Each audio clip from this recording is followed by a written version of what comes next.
One of the complaints was filed by an Alberta man whose mother spent 4 years at a nursing home north of Edmonton before she died. Don Bryan says he still thinks about how his mother suffered as a resident here. Sheila Bryan developed repeated bladder and yeast infections, was in so much discomfort, says her son, she scratched her skin raw. It was frustrating and angry, like to stand there and to watch.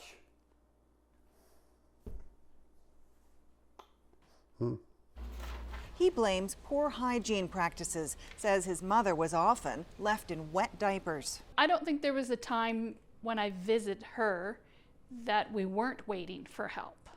You were always waiting. And we used to say, well, we'll wait till they come to change you and then we'll leave. In a different complaint, a former nurse at the home describes how diapers were rationed, locked away, so healthcare aides had difficulty accessing extra when needed. In an email obtained by Go Public, the Director of Care tells staff she is changing the access code to the room storing the diapers. The new code is not to be shared with healthcare aides, she writes, because product removal was being abused. That's absolutely ridiculous. You know, how can you ration someone when they go to the washroom? You have no control over that. Some days you might go 3 times, some days you might go 10 times. Like, how can they say you only get so many diapers a day? The complaint says diaper wipes were rationed too.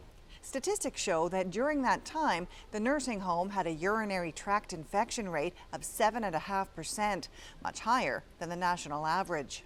I can't sit there idly by and watch or knowingly know what's going on and stand there and say, oh yeah, they're doing a good job. No, you're not doing a good job.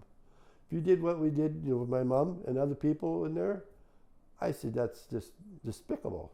A healthcare advocate we spoke to said standards of care differ from province to province. So this is again why we're calling for some national standards that would apply to all long-term care facilities across the country so that residents know that they could be relying on these facilities to treat them with dignity and respect. Well, we can't say that public facilities or not-for-profit facilities are perfect or they don't have any issues, but the research has shown time and time again that for-profit facilities provide lower quality care. I don't want nobody else to go through the same thing.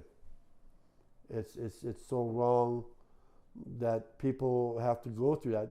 Extendicare declined an interview request and said it disagreed with many of the allegations. It also said diapers were locked away, but briefly due to a personnel issue. And it said the home passed its most recent government audit.